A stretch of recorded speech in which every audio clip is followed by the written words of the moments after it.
오늘 오후 국회에서 열린 전유옥 한나라당 의원의 책 아이 전유옥 출판 기념회. 축사를 위해 단상에 올라온 정몽준 의원이 전 의원의 책을 펼치더니 전 의원이 박근혜 비대위원장의 정치력을 비판하는 부분을 읽기 시작합니다. 친박 의원들 사이에는 박 전 대표의 뜻을 헤아리느라 우왕좌왕하는 것이 널리 알려진 일이다. 그러면 박 전 대표는 제가 꼭 말을 해야 아시나요라고 단 한마디 한다고 한다. 소문답 하듯 한마디씩 던지는 것은 정치가 아니다. 더구나 말하지 않아도 알아서 해라 하는 것은 그 자체가 비민주적이다. 이렇게 했는데 이렇게 너무 솔직하게 쓰셔도 괜찮으신지 제가 저까지 좀 걱정이 됩니다. 그렇다면 정몽준 의원이 조심스럽게 전한 전유옥 의원의 책에는 과연 어떤 내용이 담겨 있을까? 전 의원은 자신의 정치 철학과 의정 활동은 물론 대변인 시절 지켜봤던 박근혜 위원장의 소통 능력과 지도력에 대한 평가를 책으로 풀어냈습니다. 전 의원은 박근혜는 늘 짧게 답한다면서 뭔가 깊은 내용과 엄청난 상징적 비유를 기대했다. 그런데 거기에서 그쳤다. 어찌 보면 말 배우는 어린아이들이 흔히 쓰는 베이비 토크와 다른 점이 없어 보인다고 꼬집었습니다. 이어 전 의원은 박 위원장이 인문학적인 콘텐츠는 부족했다며 신문기사를 보고 분석하는 능력이나 해석하는 깊이 같은 것은 참으로 아쉬운 부분이 많았다고 지적했습니다. 하지만 전 의원은 저렇게까지 대통령이 되고 싶을까 싶을 정도로 박 위원장의 권력 의지는 대단했다면서 그녀에게 있어서는 권력이란 매우 자연스럽고 몸에 맞는 맞춤옷 같은 것이라는 것을 알게 됐다고 밝혔습니다. 그러면서 박근혜에게 한나라당은 나의 당이었다. 대한민국은 우리 아버지가 만든 나의 나라였다. 이 나라 국민은 아버지가 긍휼히 여긴 나의 국민이었다. 물론 청와대는 나의 집이었다. 그리고 대통령은 바로 가업, 즉 마이 패밀리스 잡이었다고 주장했습니다. 또한 전 의원은 대변인 시절 박근혜 위원장의 차에 같이 탈 수 없었던 사실을 떠올리며 운전기사와 비서관 말고는 불편한 것이다. 당의 대변인조차 불편할 정도였다. 하루 종일 같이 타는 것도 아니고 주요 행사의 일종의 수행인데 그 순간이 불편하다는 것은 그리고 나뿐 아니라 어떤 의원도 그녀의 차에 동승한 적이 매우 드물다는 것은 뭐라고 설명해야 할까? 라며 박 위원장의 스킨십이 부족하다고 비판했습니다. 특히 박근혜의 입으로 불릴 정도로 박 위원장의 최측근으로 꼽혔던 전 의원은 박근혜 후보가 순발력이 부족하고 백단어 공주라는 것보다 더 근본적인 문제가 있었다면서 2007년 대선 당시 박근혜 후보를 지지하지 않았던 이유도 밝혔습니다. 전 의원은 박정희 대통령 시절 핍박받았던 한명숙 전 총리가 박근혜 대항마였다며 모든 것을 다 떠나서 가해자 대 피해자의 구도라 나는 심각하다고 생각했다고 강조했습니다. 그러면서 전 의원은 나는 도저히 박근혜 카드로는 안 된다는 결론을 내렸다. 박근혜가 후보가 된다면 저쪽 후보는 한명숙일 것이라고 예측했다. 그것은 내게는 필패의 카드였다고 주장했습니다. 전 의원은 박정희 대통령의 딸이 이 나라 첫 여성 대통령이 되는 것이 과연 이 시대에 맞는 시대정신인가라고 되묻기도 했습니다.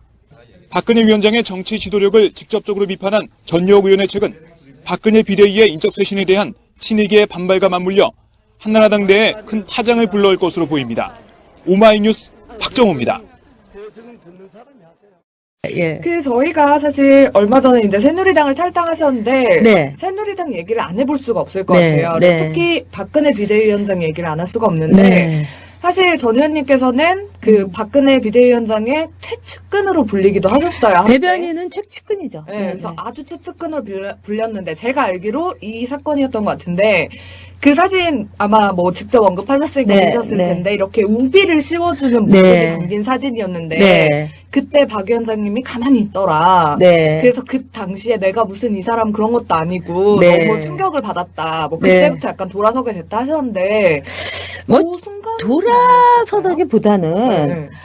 그때는 제가 그런 생각을 했어요. 돌아서기보다는 이 사람이 전욕을 실험하고 있구나. 그러니까 이 앞에서 이렇게 있고 막 비가 이렇게 막 오는데 주변에 그때 이제 모 의원이 딱 옆에 있었어요. 제가 이름을 밝히긴 좀 뭐하지만 근데 이제 대구였어요. 근데 제 바로 앞에 있었는데 비가 오니까 이제 우비를 이렇게 써야 되는데 가만히 있는 거예요. 그러니까 옆에 있는 모 의원이 바로 옆에 오더니 저보고 빨리 우비를 씌워주라는 거예요. 근데 그때는 제가 대변인이 되고 나서 한 몇 개월 지났을 텐데 다른 그 기자들이 늘 저의 일거수일투족을 지켜보는 언론이 있었어요. 그래서 다들 그 얘기를 듣더니 카메라를 갖고 탁 모여드는 거예요. 그래서 제가 우비를 이렇게 씌워주는지를 우비의 그 모자를 그래서 저는 어떻게 생각했냐면 그 모자를 씌우면 저도 기자 출신이었으니까 그냥 사진을 다 찍을 거 아니겠어요. 그러면 뭐 충성하는 무술이 네, 전용 맞아요, 맞아요. 상궁 전용 이렇게 나갈 게 뻔해요. 그래서 제가 꼭 씌워줘야 되지 않잖아요. 그렇죠. 저는 한 개인의 인간이고 한 개체로서의 제 자긍심과 자존심을 갖고 있는데 제가 뭐 논평 같은 거 박근혜 그 대표가 이걸 내라 하면 저야 열심히 하지만은 그러나 제가 우비 씌워주는 거는 사생활적인 면이라고 생각해요. 그리고 제가 개인적으로도 저는 제 보좌관이나 뭐 누구한테 개인적인 거 부탁하지 않아요. 네. 부탁할 때 물론 있어요. 예를 들면 제가 가방에 책이 많이 들어가지고 이거 좀 들어주세요. 하지만 제가 누가 오거나 그러면 제가 뺏어서 들어요. 왜냐하면 저는 그런 평등한 관계를 동지의 관계를 제가 지켜줘야지 그 사람들도 저를 동지로 생각하는 거잖아요. 근데 그래서 제가 안 하고 있었더니 옆에서 그냥 계속 소리 지르는 거예요. 이 두 의원이 그냥 속으로 대표님 우비 씌워드리지 뭐하냐 그래서 제가 그랬어요. 아휴 그럼 지들이 좀 해. 자기들이 좀 해주지. 근데 자기들은 안 해주고 그러니까 이런 건 여자가 해야 된다고 생각하는 거예요. 그래서 제가 안 하고 가만히 있었어요. 그때 박근혜 위원장이 그 소리 다 들었죠. 우리 조그맣게 속삭여도 다 듣는데 가만히 있더라고요. 그게 한 5분 정도 됐어요. 저도 가만히 있어요.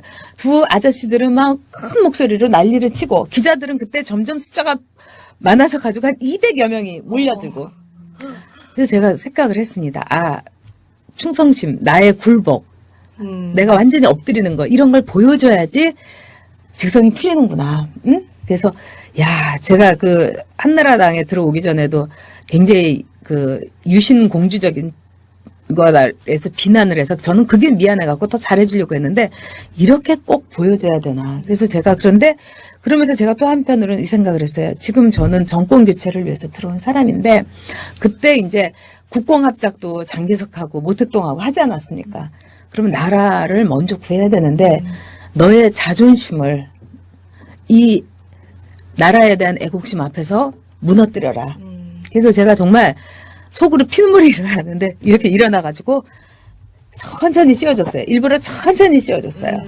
내 피눈물 나는 심정을 당신도 사람이라면은 같은 여성이라면 감지해라. 그래서 일부러 천천히 씌워줬는데 아무 내색도 없고 가만히 있더라고요. 예? 그리고 사진은 막 200명의 기자들이 몰려들어서 싹 찍고 그런 거였어요. 와, 그거 완전 천천히 찍는 이게 사실 저도 슬로우 모션으로 네. 씌워줬죠. 마치 기자들을 위해서 네. 약간 배려이기도 했을 것 같은데 사실 배려가 기자들을 위한 배려라기보다는 박근혜 대표한테 제가 천천히 씌워주면서 당신이 제 굴복하고 제가 이렇게 하는 거를 느끼면서 제발 이 나라 일이나 잘하고 당을 위해서 헌신하라고 내 자존심을 애국심 앞에서 무너뜨리니까 잘 알아서 하라고 하면서 천천히 씌워줬습니다. 일부러. 가만히 있고 아무 말도 안 하더라고요. 가만히 계세요. 아무 말도 안 하더라고요. 우리가 이렇게 보통 뒤에서 이렇게 씌우면 이렇게 괜찮다 내가 쓴다고 이렇게 할 법도 한데 하다못해 고맙다라고도 해야 되는 거 아니에요? 그렇죠. 아무 말도 안 했어요. 아유 고맙다고 막 이럴 법도 한데 좀. 아니 그리고 손이 없냐고요. 발이 없냐고요. 그렇죠. 그래서 특히 대변인으로 계셨으니까 아무래도 예. 박근혜 비대위원장과 이제 같이 다닐 일들이 참 많으셨을 네, 거 아니에요. 네. 그래서 좀 가장 큰 단점이라고 할까요? 뭐 다른 데에서 이제 충분히 장점들을 부각하고 있으니까 우린 또 뭐 최측근에게 듣는 단점, 최대 단점이 뭐라고 보시나요? 박근혜 대표의 문제점은 뭐냐면은 우아함이 있는데 좀 촌스러운 우아함이라는 거죠. 18년 동안에 청와대에 있으면서 굉장히 그 절제된 언동이라든가 옷 입는 거라든가 뭐 이런 거 다 참 고급스럽고 짜르르 흐르고 그러는데 저는 일단 패션 스타일도 그 FAHION 이 패션이 없어서 싫었어요. 네. 이 패션이라면 좀 자기의 패션에 패션을 넣는 게 참 필요하잖아요. 근데 맨날 이렇게 기세우고 그것도 맨날 똑같이 기세우고 그다음에 이제 이 스티치 받는 것도 굉장히 고급 옷이란 느낌이 드는 게 이거는 정성이 굉장히 다 들어간 옷이에요. 응? 근데 그런 것보다는 가끔 파격적으로 다른 누가 해주는지 모르겠는데 똑같아요 옷 스타일이. 근데 좀 다른 디자이너의 옷도 입어보고. 그러니까 한 번은 이런 일이 있었어요. 이 보좌관이 뭐라고 하냐면 그 샴푸를 사러 가야 된다는 거예요. 네. 박 대표에. 근데 아무리 찾아도 그 샴푸가 없대요. 단종된 샴푸인 거예요. 그러니까 제가 보기에는 이제 옛날 청와대에 있을 때 이제 썼던 뭐 예전에 나온 샴푸 있어요. 뭐 유니나라든가 뭐 아모레 프로틴 샴푸 이런 거였을 거예요. 근데 그런 건지 뭔지 모르겠는데 그 샴푸가 없대요. 그래서 제가 아니 요새는 저는 별로 이제 써보지도 않았지만 샘플은 얻어봤지만 아베다라든가 또 우리나라의 여 샴푸라든가 얼마나 좋은 샴푸가 그때는 이제 여 샴푸나 그건 안 나왔지만 아베다 나왔을 때였어요. 또 뭐 국산 샴푸 중에서도 뭐 있잖아요. 그 우리가 흔히 쓸 수 있는 엘라스틴, 뭐 엘레스텐, 머리카락이 케라스틴 그거 너무 좋더라고요. 그래서 아니 그런 거 좀 써보지 왜 옛날에 10몇 년 전에 나와서 단종된 샴푸를 했대 그래도 그걸 쓰셔야 된다고 해서 제가 어제 하루 종일 찾아다녔다는 거예요. 그런 거.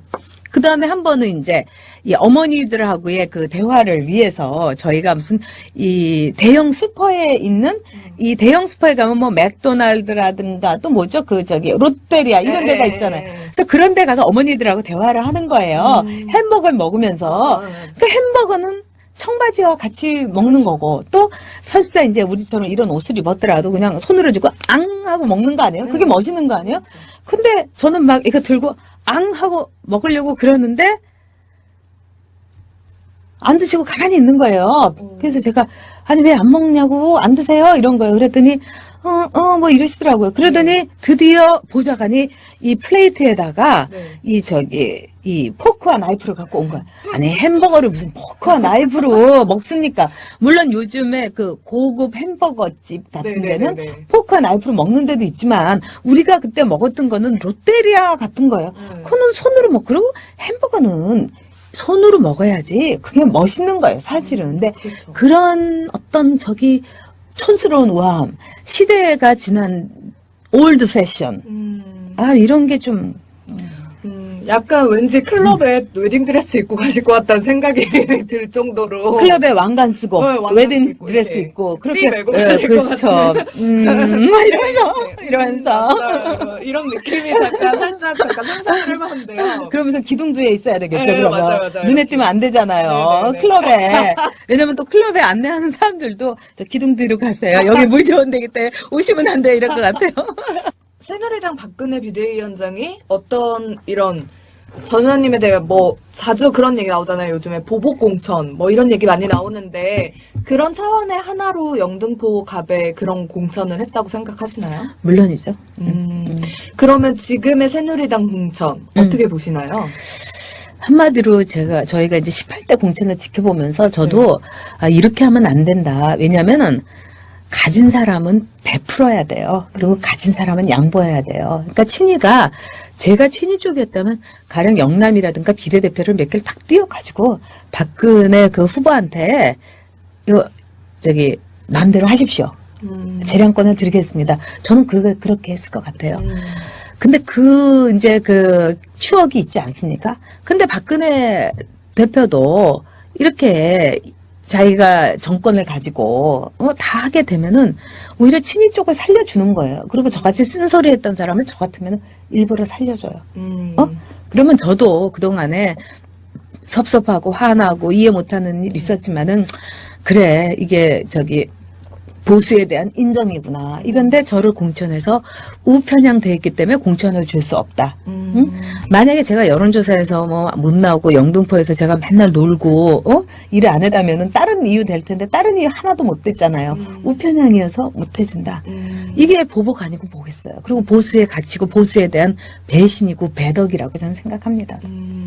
그러면은 지금 뭐 여러 가지 문제점들이 많이 나오고 있긴 하지만 박근혜 비대위원장이 앉은 새누리당 그러니까 박근혜 비대위원장이 새누리당 제대로 끌고 있다고 보시나요? 아니죠. 당이라는 거는 정치라는 거는요.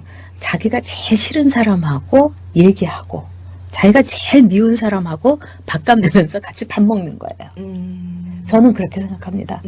그래서 트윗에서도 저한테 막 무슨 년이라고 상소리까지 써가면서 욕설하는 사람에게도 똑같이 욕설 안 해요. 왜? 이게 정치니까. 그래서 야근 좀 올려주죠. 근데 박근혜 위원장은 그런 게 없어요.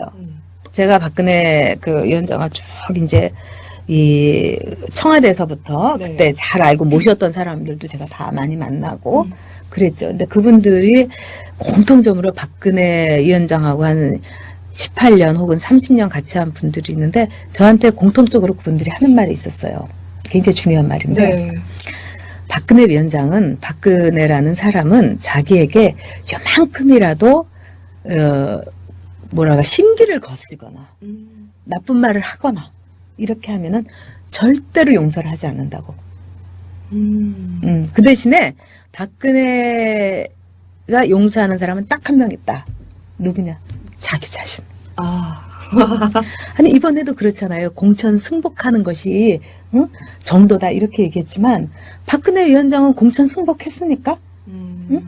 그때 친박들이 공천에 불복을 해갖고 다 나갔잖아요. 그때 살아서 돌아오라 이렇게 얘기하면서 같이 사진 찍고 다 이러고 그 다음에 한나라당에 대해서 투표 그 동료 뭐 유세 하나도 안 하고 자기 지역구로 딱 전에는 지역에 있지도 않았는데 딱 3주 동안 딱 박혀가지고 아무 말도 안 하고 이게 공천 승복한 거냐고요. 살아서 돌아오라고 하고 그 다음에 너무 잘 됐다고 얘기하고 그러면서 어떻게 친이들에게 공천 승복하라고 합니까?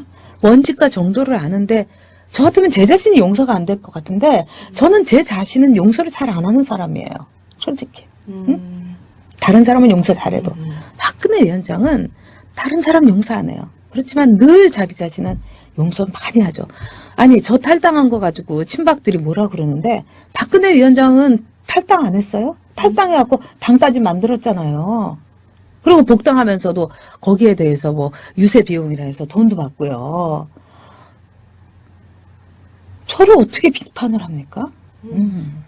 그래서 사실 좀 약간 공주과라고 해야 되나요? 그런 느낌 좀 많이 드는데 제가 이거는 꼭 한번 궁금해서 물어보고 싶었는데 누구 물어볼 사람이 없어가지고 제가 못 물어봤어요. 근데 언론 쪽에도 계셨고 대변인도 지내셨으니까 네. 한번 제가 물어볼게요. 네. 제가 궁금한 거예요. 네. 그 박근혜 저희 비대위원장한테 질문을 할 수 있는 기자가 네. 정해져 있다. 그래서 이 기자의 질문이 아니면 네. 답변을 하지도 않고 질문을 받지도 않는다 일체 그런 얘기가 있어요. 그 어떻게 좀 그런 제가 거 있나요? 대변인일 때는 제가 이제 제가 다 이제 답을 해줬어요. 그러니까 기자들이 직접 전화를 못 해요. 그러니까 저를 통해 갖고 하면 제가 전화하면 제 저자는 잘 받아줬어요. 그리고 이제 그래서 제가 이제 그 중간 통로를 해서 활발하게 했죠. 그리고 네. 저는 이제 늘 기자들을 자주 만나야 된다. 그게 국민들에게 전달되는 이런 거다. 그런데 굉장히 그 사람을 많이 가리고요. 그 호오가 너무 이제 드러나는 그런 성향은 있습니다. 근데 저는 더 기가 막힌 게 제가 대변인을 물러나고 나서 보니까 기자들 중에도 이제 친박 기자가 있어요. 그래가지고 한 번은 어떤 기자가 이제 좀 답하기 껄끄러운 질문을 하니까 그 친박 기자가 그런 질문을 뭘 하냐고 그러면서 기자가 그 기자들을 막 제낀 거예요. 근데 그 기자는 한때가 아니라 친박으로 너무너무 소문이 많이 났고 또 친박 의원이 아무개 배지 달아줘야지 이렇게 해서 다 출마하는 줄 아는 그런 기자였는데 지금 소식이 없더라고요. 그러니까 약속도 안 지킨 것 같아요. 근데 그 정도로 기자 중에서도 친박이 있어서 그러니까 친박 기자들하고만 이제 이 통로를 했던 건 사실이죠. 예. 그러니까 그 기자가 마치 기도까지 본 거예요. 그래서 제가 그 얘기 듣고 이건 기자가 아니다. 기자 그렇게 하면 안 된다. 제가 개인적으로는 그 동료 분들한테 얘기는 했죠. 예. 이제 봤네요. 요즘 트위터에서 네. 조갑재 기자와 제가 보수 분열을 한다고 하는 분들이 계신데 어떻게 생각하시는지요? 보수 분열은 누가 하고 있다고 생각을 하시는지 물어봐 주세요. 일단은 보수 분열을 하는 분들에게 제가 말씀드리고 싶은 게 네. 새누리당에 대해서 물어주세요. 보수 정당이냐고. 새누리당이 보수의 색채를 지우기 위해서 얼마나 애를 썼습니까? 강령에서 보수도 뺐지요. 포퓰리즘과 맞서는 것도 보수 색채가 난다고 해서 그것도 뺐지요. 저처럼 우편향이라고 해서 보수색이 너무 강하다고 해서 공천도 안 준 게 공식적인 이유였죠. 그 당이 어떻게 보수 정당이에요? 제가 보니까 새누리는 보수 분열이 아니라 보수의 뿌리를 싹 뽑아버리려고 한 보수 파괴당이에요. 그렇기 때문에 저는 새누리 아니라 뭐 헛누리라도 보수를 한다고 하면 거기 남아 있었을 거예요. 저는요. 사실은. 근데 보수 정당이 아니라고 하는데 거기에 있을 수는 없죠. 왜냐하면 저는 보수의 가치를 위해서 보수 정당이 꼭 필요하다는 생각에서 2004년에 탄핵에 폭탄을 맞은 한나라당에 들어온 겁니다. 그렇다면 전 당연히 제 가치를 위해서 당을 떠나는 건 당연하고요. 그러니까는 보수 분열의 이게 아니라 보수의 재생산, 보수의 확산, 보수의 재건을 위해서 들어온 거고요. 그리고 보수 분열의 책임이 아니라 보수 파괴라든가 보수의 싹을 잘라버리기로 한 그 책임은 박근혜 위원장, 그다음에 쇄신파, 김종인, 이상돈과 같은 비대위원들에게 있다고 봅니다. 그러면 어떻게 보면은 그 의원님이 계시던 한나라당, 그러니까 보수 정당이었던 한나라당이 새누리당으로 이름을 바꾸고 보수가 네. 아닌 게 됐단 말이에요. 네. 그 책임을 박근혜 비대위원장이 갖고 있을 수도 있다라고 생각을 하시잖아요. 뭐 대표는 무한 책임을 져야 되니까요. 예. 그리고 좀 이렇게 하시고 싶은 얘기 있으실 것 같아요. 좀 제대로 해달라. 왜냐면 보수를 지지하신다고 하셨으니까.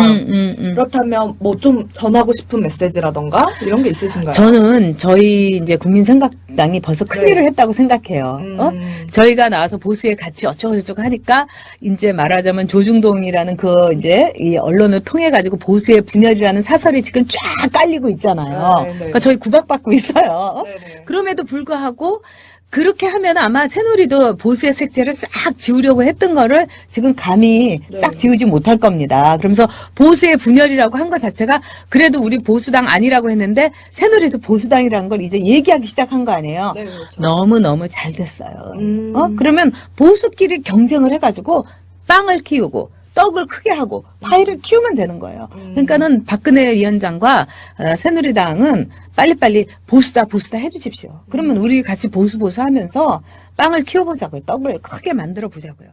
측근이죠. 네, 그래서 아주 최측근으로 불렸는데 제가 알기로 이 사건이었던 것 같은데 그 사진 아마 뭐 직접 언급하셨으니까 네, 보셨을 네. 텐데 이렇게 우비를 씌워주는 모습이 네. 담긴 사진이었는데 네. 그때 박 위원장님이 가만히 있더라. 네. 그래서 그 당시에 내가 무슨 이 사람 그런 것도 아니고 네. 너무 충격을 받았다. 뭐 네. 그때부터 약간 돌아서게 됐다 하셨는데 뭐 그 순간 돌아서다기보다는 네.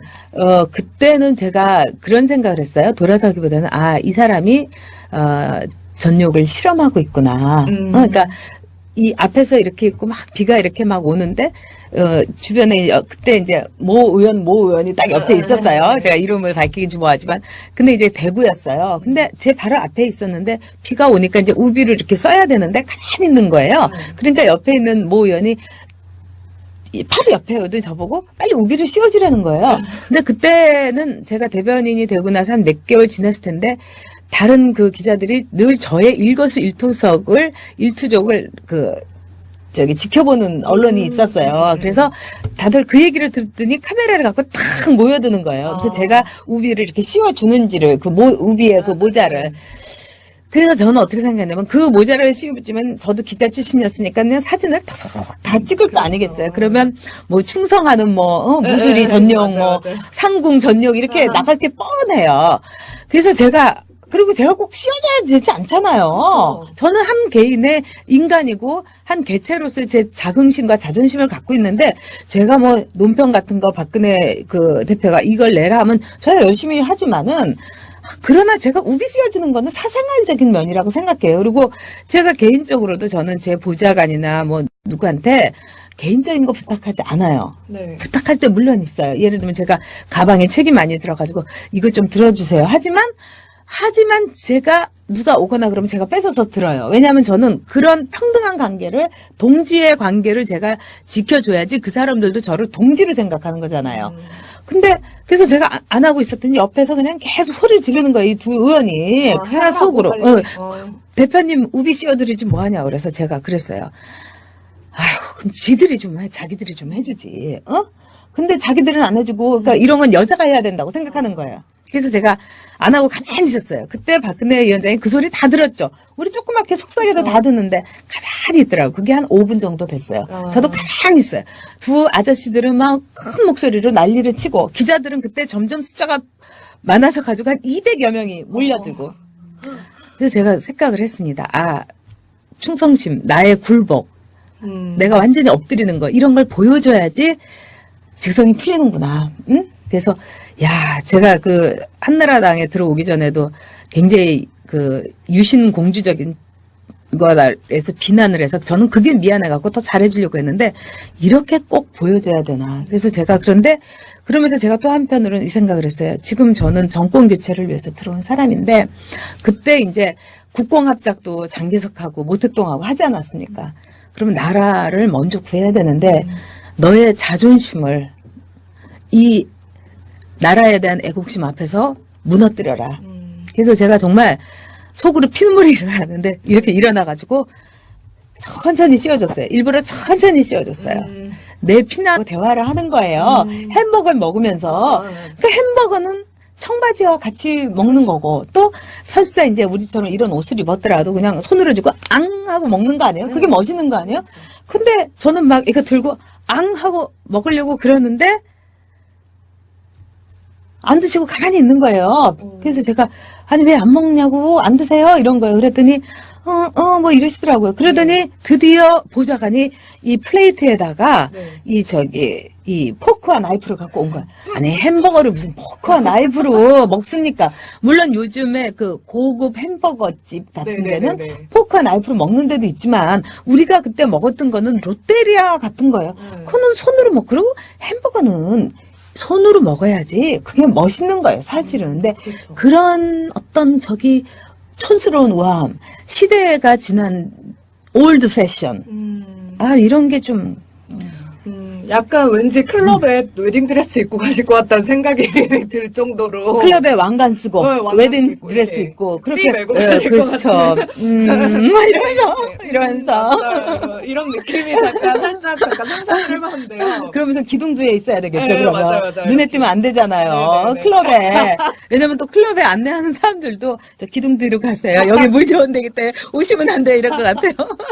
새누리당 박근혜 비대위원장이 어떤 이런 전 의원님에 대해 뭐 자주 그런 얘기 나오잖아요. 요즘에 보복공천 뭐 이런 얘기 많이 나오는데 그런 차원의 하나로 영등포 갑에 그런 공천을 했다고 생각하시나요? 물론이죠. 그러면 지금의 새누리당 공천 어떻게 보시나요? 한마디로 저희가 이제 18대 공천을 지켜보면서 저도 이렇게 하면 안 된다. 왜냐면은 가진 사람은 베풀어야 돼요. 그리고 가진 사람은 양보해야 돼요. 그러니까 친이가 제가 친이 쪽이었다면 가령 영남이라든가 비례대표를 몇 개를 탁 띄워가지고 박근혜 그 후보한테 마음대로 하십시오. 재량권을 드리겠습니다. 저는 그렇게 했을 것 같아요.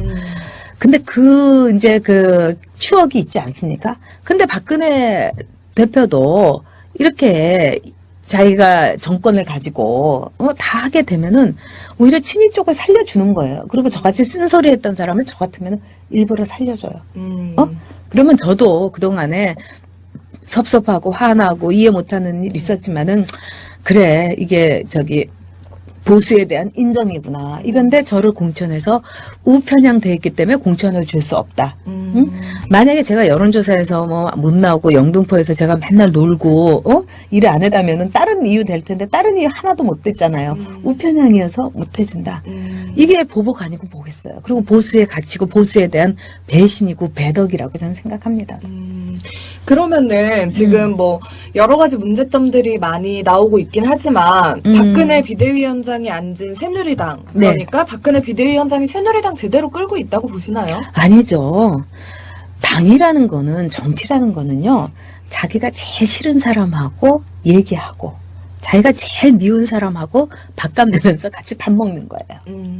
저는 그렇게 생각합니다. 그래서 트윗에서도 저한테 막 무슨 년이라고 상소리까지 써가면서 네네네. 욕설하는 사람에게도 똑같이 욕설 안 해요. 왜? 이게 정치니까. 네네. 그 대신 야근 좀 올려주죠. 오늘 오후 국회에서 열린 전유옥 한나라당 의원의 책 아이 전유옥 출판 기념회.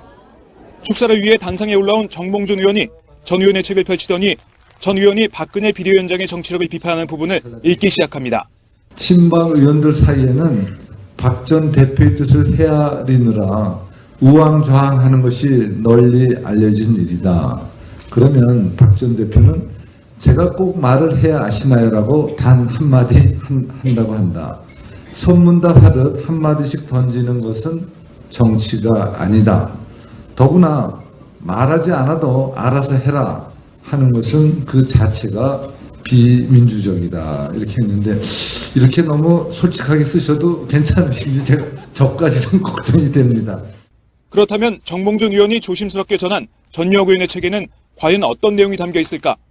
전 의원은 자신의 정치 철학과 의정 활동은 물론 대변인 시절 지켜봤던 박근혜 위원장의 소통 능력과 지도력에 대한 평가를 책으로 풀어냈습니다. 전 의원은 박근혜는 늘 짧게 답한다면서 뭔가 깊은 내용과 엄청난 상징적 비유를 기대했다. 그런데 거기에서 그쳤다. 어찌 보면 말 배우는 어린아이들이 흔히 쓰는 베이비 토크와 다른 점이 없어 보인다고 꼬집었습니다. 이어 전 의원은 박 위원장이 인문학적인 콘텐츠는 부족했다며 신문기사를 보고 분석하는 능력이나 해석하는 깊이 같은 것은 참으로 아쉬운 부분이 많았다고 지적했습니다.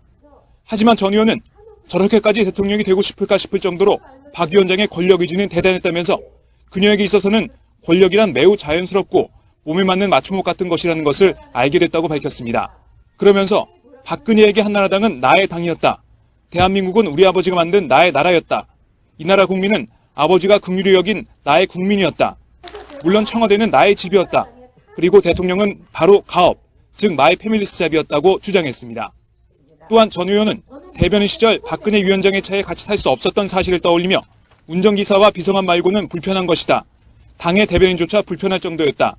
하루 종일 같이 타는 것도 아니고 주요 행사의 일종의 수행인데 그 순간이 불편하다는 것은 그리고 나뿐 아니라 어떤 의원도 그녀의 차에 동승한 적이 매우 드물다는 것은 뭐라고 설명해야 할까?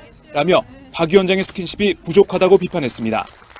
특히 박근혜의 입으로 불릴 정도로 박 위원장의 최측근으로 꼽혔던 전 의원은 박근혜 후보가 순발력이 부족하고 백단어 공주라는 것보다 더 근본적인 문제가 있었다면서 2007년 대선 당시 박근혜 후보를 지지하지 않았던 이유도 밝혔습니다. 전 의원은 박정희 대통령 시절 핍박받았던 한명숙 전 총리가 박근혜 대항마였다며 모든 것을 다 떠나서 가해자 대 피해자의 구도라 나는 심각하다고 생각했다고 강조했습니다. 그러면서 전 의원은 나는 도저히 박근혜 카드로는 안 된다는 결론을 내렸다. 박근혜가 후보가 된다면 저쪽 후보는 한명숙일 것이라고 예측했다. 그것은 내게는 필패의 카드였다고 주장했습니다. 전 의원은 박정희 대통령의 딸이 이 나라 첫 여성 대통령이 되는 것이 과연 이 시대에 맞는 시대정신인가라고 되묻기도 했습니다. 박근혜 위원장의 정치 지도력을 직접적으로 비판한 전유혁 의원의 책은 박근혜 비대위의 인적 쇄신에 대한 친이계의 반발과 맞물려 한나라당 내에 큰 파장을 불러올 것으로 보입니다. 오마이뉴스 박정호입니다. 예. 저희가 사실 얼마 전에 이제 새누리당을 탈당하셨는데 네. 새누리당 얘기를 안 해볼 수가 없을 것 네, 같아요. 네. 특히 박근혜 비대위원장 얘기를 안 할 수가 없는데 네. 사실 전 의원님께서는 그 박근혜 비대위원장의 최측근으로 불리기도 하셨어요. 한때. 대변인은 최근은 피눈물 나는 심정을 당신도 사람이라면은 같은 여성이라면 감지해라. 그래서 일부러 천천히 지었는데 아무 내색도 없고 가만히 있더라고요. 예? 그리고 사진은 막 200명의 기자들이 몰려들어서 싹 찍고 그런 거였어요. 와, 그거 완전 천천히 그 찍는 이게 사실 저도 슬로우 모션으로 네. 씌워졌죠. 마치 기자들을 위해서 네, 네. 약간 배려이기도 했을 것 같은데 사실 배려가 우리가- 기자들을 위한 배려라기보다는 박근혜 대표한테 제가 천천히 씌워주면서 당신이 제 굴복하고 제가 이렇게 하는 거를 느끼면서 제발 이 나라 일이나 잘하고 당을 위해서 헌신하라고 내 자존심을 애국심 앞에서 무너뜨리니까 잘 알아서 하라고 하면서 천천히 씌워줬습니다. 일부러. 가만히 있고 아무 말도 안 하더라고요. 가만히 계세요. 아무 말도 안 하더라고요. 우리가 이렇게 보통 뒤에서 이렇게 씌우면 괜찮다 내가 쓴다고 이렇게 할 법도 한데 하다못해 고맙다라고도 해야 되는 거 아니야? 그렇죠. 아무 말도 안 했어요. 아유 고맙다고 막 이럴 법도 한데 좀. 아니 그리고 손이 없냐고요, 발이 없냐고요. 그렇죠. 그래서 특히 대변인으로 계셨으니까 아무래도 예. 박근혜 비대위원장과 이제 같이 다닐 일들이 참 많으셨을 네, 거 아니에요. 네. 그래서 좀 가장 큰 단점이라고 할까요? 뭐 다른 데에서 이제 충분히 장점들은 부각하고 있으니까 우린 또 뭐 최측근에게 듣는 단점, 최대 단점이 뭐라고 보시나요? 박근혜 대표의 문제점은 뭐냐면은 우아함이 있는데 좀 촌스러운 우아함이라는 거죠. 18년 동안에 청와대에 있으면서 굉장히 그 절제된 언동이라든가 옷 입는 거라든가 뭐 이런 거 다 참 고급스럽고 짜르르 흐르고 그러는데 저는 일단 패션 스타일도 그 FAHION 이 패션이 없어서 싫었어요. 네. 이 패션이라면 좀 자기의 패션에 패션을 넣는 게 참 필요하잖아요. 근데 맨날 이렇게 기세우고 그것도 맨날 똑같이 기세우고 그다음에 이제 이 스티치 받는 것도 굉장히 고급 옷이란 느낌이 드는 게 이거는 정성이 굉장히 다 들어간 옷이에요. 응? 근데 그런 것보다는 가끔 파격적으로 다른 누가 해주는지 모르겠네. 똑같아요, 옷 스타일이. 근데 좀 다른 디자이너의 옷도 입어보고. 그러니까 한 번은 이런 일이 있었어요. 이 보좌관이 뭐라고 하냐면 그 샴푸를 사러 가야 된다는 거예요. 박 대표에. 근데 아무리 찾아도 그 샴푸가 없대요. 단종된 샴푸인 거예요. 그러니까 제가 보기에는 이제 옛날 청와대에 있을 때 이제 썼던 뭐 예전에 나온 샴푸 있어요. 뭐 유니나라든가 뭐 아모레 프로틴 샴푸 이런 거였을 거예요. 근데 그런 건지 뭔지 모르겠는데 그 샴푸가 없대요. 그래서 제가 아니 요새는 저는 별로 이제 써보지도 않았지만 샘플은 얻어봤지만 아베다라든가 또 우리나라의 여 샴푸라든가 얼마나 좋은 샴푸가 그때는 이제 여 샴푸나 그건 안 나왔지만 아베다 나왔을 때였어요. 또 뭐 국산 샴푸 중에서도 뭐 있잖아요. 그 우리가 흔히 쓸 수 있는 엘라스틴, 막 엘레스텐, 머리카락이 테라스틴 그거 너무 좋더라고요. 그래서 아니 그런 거 좀 써보지 왜 옛날에 10몇 년 전에 나와서 단종된 샴푸를 했대 그래도 그걸 쓰셔야 된다고 해서 제가 어제 하루 종일 찾아다녔다는 거예요. 그런 거. 그 다음에 한 번은 이제 이 어머니들하고의 그 대화를 위해서 저희가 무슨 이 대형 슈퍼에 있는 이 대형 슈퍼에 가면 뭐 맥도날드라든가 또 뭐죠? 그 저기 롯데리아 이런 데가 있잖아요. 그래서 그런 데 가서 어머니들하고 근데 박근혜 위원장은 그런 게 없어요. 제가 박근혜 그 위원장을 쭉 이제 이 청와대에서부터 네. 그때 잘 알고 모셨던 사람들도 제가 다 많이 만나고 그랬죠. 근데 그분들이 공통점으로 박근혜 위원장하고 한 18년 혹은 30년 같이 한 분들이 있는데 저한테 공통적으로 그분들이 하는 말이 있었어요. 굉장히 중요한 말인데 네. 박근혜 위원장은 박근혜라는 사람은 자기에게 요만큼이라도 뭐랄까 심기를 거스리거나 나쁜 말을 하거나 이렇게 하면은 절대로 용서를 하지 않는다고. 그 대신에 박근혜가 용서하는 사람은 딱 한 명 있다. 누구냐? 자기 자신. 아니 이번에도 그렇잖아요. 공천 승복하는 것이 정도다 이렇게 얘기했지만 박근혜 위원장은 공천 승복했습니까? 응? 그때 친박들이 공천에 불복을 해갖고 다 나갔잖아요. 그때 살아서 돌아오라 이렇게 얘기하면서 같이 사진 찍고 다 이러고 그 다음에 한나라당에 대해서 투표 그 동료 뭐 유세 하나도 안 하고 자기 지역구로 딱 전에는 지역에 있지도 않았는데 딱 3주 동안 딱 박혀가지고 아무 말도 안 하고 이게 공천 승복한 거냐고요. 살아서 돌아오라고 하고 그 다음에 너무 잘 됐다고 얘기하고 그러면서 어떻게 친이들에게 공천 승복하라고 합니까? 원칙과 정도를 아는데 저 같으면 제 자신이 용서가 안 될 것 같은데 저는 제 자신은 용서를 잘 안 하는 사람이에요. 솔직히. 응? 다른 사람은 용서 잘해도 박근혜 위원장은 다른 사람 용서 안 해요. 그렇지만 늘 자기 자신은 용서 많이 하죠. 아니 저 탈당한 거 가지고 친박들이 뭐라 그러는데 박근혜 위원장은 탈당 안 했어요? 탈당해갖고 당까지 만들었잖아요. 그리고 복당하면서도 거기에 대해서 뭐 유세 비용이라 해서 돈도 받고요. 저를 어떻게 비판을 합니까?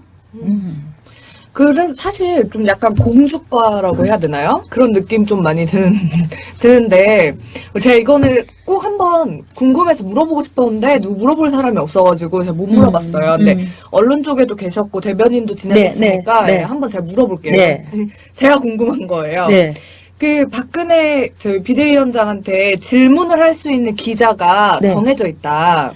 그래서 이 기자의 질문이 아니면 네. 답변을 하지도 않고 질문을 받지도 않는다 일체 그런 얘기가 있어요. 그 어떻게 좀 그런 제가 거 있나요? 대변인일 때는 제가 이제 제가 다 이제 답을 해줬어요. 그러니까 기자들이 직접 전화를 못 해요. 그러니까 저를 통해 갖고 하면 제가 전화하면 제 저자는 잘 받아줬어요.